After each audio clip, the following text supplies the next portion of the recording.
Location ಹುಡುಕ ಬರೋಷ್ಟರಲ್ಲಿ ಸಾಕಾಗೋಯ್ತು. ಧೂಪ ಹಾಕ್ರೋ ಅಂತ ಅಂದ್ರೆ ಹೊಗೆ ಹಾಕಂಗ್ ಕೂತಾವೆ. ಊಟ ತಿನ್ಲಿ ಅಂತ ಹಿಂಗ್ ಮಾಡ್ತಾವ, ಇಲ್ಲ ತಿನ್ಬಾರ್ದು ಅಂತ ಹಿಂಗ್ ಮಾಡ್ತಾವ. ಈ ಸತಿ ಏನೇನ್ ಮಾಡ್ಸವ್ರೆ ಹಬ್ಬಕ್ಕೆ? ಅದೇ ಶೆಟ್ರಮ್ಮನ ಅಂಗಡಿ ಗಟ್ಟಿ ಚಕ್ಲಿ, ನಿಪ್ಪಟ್ಟು, ಕೋಡ್ಬಳೆ ಇವೆಲ್ಲ ನನ್ ಸೊಸೆಯಲ್ಲಿ ಮಾಡಿರ್ತಾಳೆ. ಅಂಗಡಿ ತರಿಸಿರ್ತಾಳೆ ರೆಡಿಮೇಡು. ಚಿಕ್ಕಿನ ಉಂಡೆ ಇದೊಂದು ಮಾಡಿರ್ತಾಳೆ ಅಷ್ಟೇ. ಕಡ್ಲೆ ಇಟ್ಟು ಕದ್ಬಿಟ್ಟು ಎಣ್ಣೆಗೆ ಬಿಡೋಣ. ಚಿರೋಟಿ, ಶುಗರು ಅಂದ್ರೂ ಕೇಳಲ್ಲ. ಬಾಳೆಹಣ್ಣು ಊಟ ಆದ್ಮೇಲೆ ತಿನ್ನೋಣ. ಕಾಳುಗೊಜ್ಜು, ಅನ್ನ, ಗೌಡ್ರಣ್ಣ, ಗುಡ್ಡೆ ಮಾಂಸ ಸಾರು. ಸರಿ, ತಿನ್ನ ಮುಂಚೆ ಒಂದು ಸ್ನ್ಯಾಪ್ ಹಾಕ್ಬಿಡೋಣ.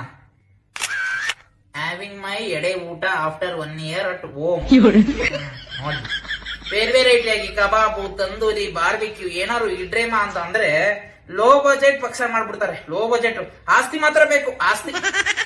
ಇಲ್ಲಿ ನೋಡ್ತಾನೆ ಕಾಫಿ. ಅಯ್ಯಪ್ಪ, ಇದ್ರಲ್ಲೇ ಅಲ್ವಾ ನಮ್ ಸೊಸೆ ವಿಸಾಕ್ಬಿಟ್ಟು ಕೊಟ್ಟಿದ್ದು. ಕಾಫಿ ಬೇಡ. ಲಡ್ಡು ಮುತ್ಯಾಯ ನಮಃ. ಪ್ಲೀಸ್ ಎಳೆದಿದ್ದಂಗೈತೆ. ತಾತ ಊಟ ಆಯ್ತಾ? ತಾತ ಊಟ ಆಯ್ತಾ? ನಿಮ್ಮ ಅಜ್ಜಿ ಕ್ವಾಡೆ ಆಯ್ತು. ತಿನ್ನಕ್ಕೂ ಬಿಡವಲ್ರು. ಈಗ ತಾನೇ ಬಂದ್ ಕುತ್ಕೊಂಡಿದೀನಿ. ಆಗ್ಲೇ ತಾತ ಊಟ ಆಯ್ತಾ, ತಾತ ಊಟ ಆಯ್ತಾ ಅಂತಿರಲ್ರು. ಹೋಯ್ತು ಅಲ್ಲೇ ಅದ್ರ ಡಾಬಾದಲ್ಲಿ ಊಟ ಮಾಡ್ಕೊಂಡು ಹೋಯ್ತೀನಿ.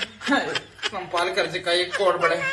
ಈಗ ಬಾಳೆಹಣ್ಣಿ ಪಟ್ಟೆ ತಾತ ಊಟ ಆಯ್ತಾ? ತಿನ್ ಸಾಯ್ರಿ.